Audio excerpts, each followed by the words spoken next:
か？手袋破れはないですか？よしよし。9言うか。よし。今日も安全作業で頑張ろう。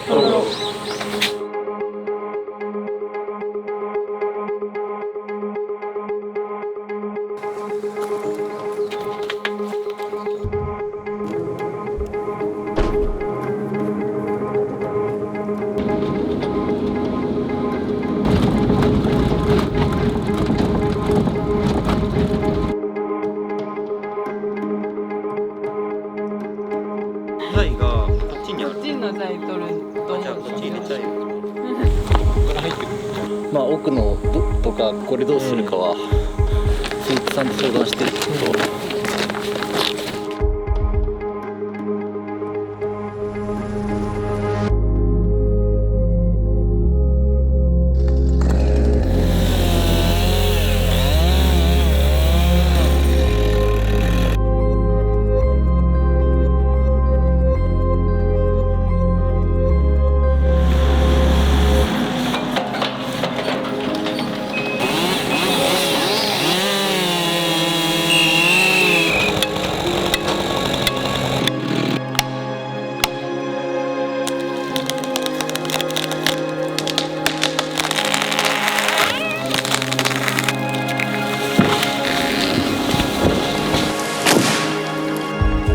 これから作業道を入れるにあたって支障となる木を切ってこれも丸太として出すので増材までしているところです。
まあ普通に林業の仕事が楽しい、学んでいく時点ですごく楽しいっていう感じで、もっと木を切りたいっていうのが第一に浮かんでて。